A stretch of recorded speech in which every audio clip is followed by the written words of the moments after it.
अच्छा जी, आप emergency department में खड़े हुए हैं और आपके पास एक पेशेंट आता है, ठीक है? उसको कोई कंप्लेन है, आपने उसका बीपी चेक किया, वाइटल्स चेक कर रहे थे, तो आपको मिली जनाब हाइपोटेंशन, ठीक है, कि उसका बीपी लो है। अब मेरे दोस्त, अगर हाइपोटेंशन होगी और आपने उसको जो है वो शॉक सस्पेक्ट किया, तो आपने क्या-क्या चीज़ें देखनी है? तो फ़र्स्ट ऑफ़ ऑल आपने सबसे पहले अगर आप कोशिश करेंगे तो आप देख लें उसका जो पाँव हैं उनको हाथ लगाएँ, ठीक है?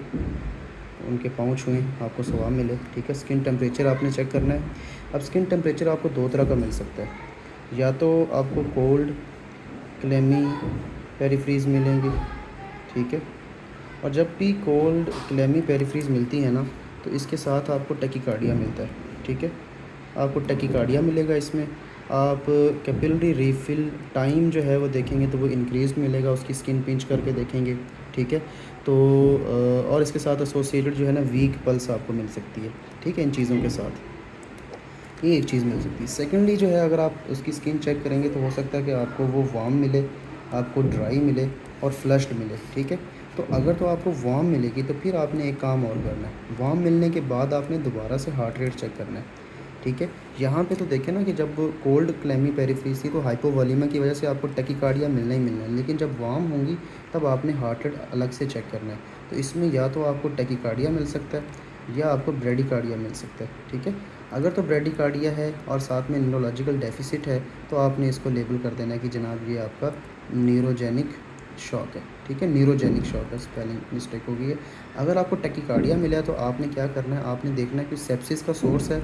अगर कोई सेप्सिस का सोर्स आपको मिल जाता है तो that is the septic shock, ठीक है? और अगर आपको वहाँ पे इचीनेस मिलती है, अर्टिकेरिया के साइन मिलते हैं, एंजियोडीमा मिलता है, जो टंग है उसकी स्वेलिंग मिल जाती है, तो फिर आप इसको क्या लेबल करेंगे भाईजान? उसको एलर्जी की हिस्ट्री है तो आप इसको एनाफाइलेक्टिक शॉक जो है वो लेबल कर देंगे, ठीक हो गया?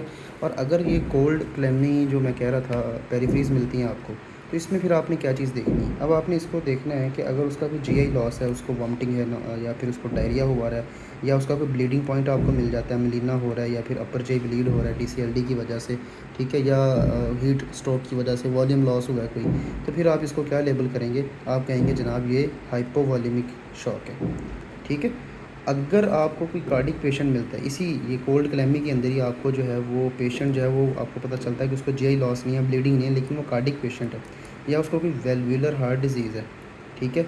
या आपको मरमर आ रहा है, तो फिर आप इसको क्या लेबल करेंगे? या हार्ट फेलियर के साइंस आ रहे हैं, तो ये आपका कार्डियोजेनिक शॉक होगा, ठीक हो गया?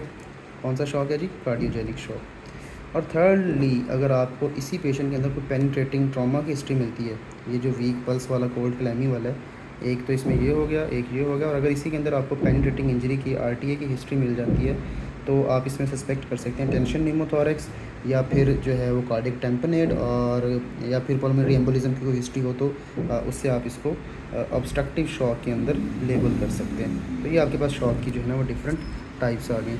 Hypovolaemic shock, cardiogenic shock, obstructive shock, septic shock, anaphylactic shock और न्यूरोजेनिक शॉक।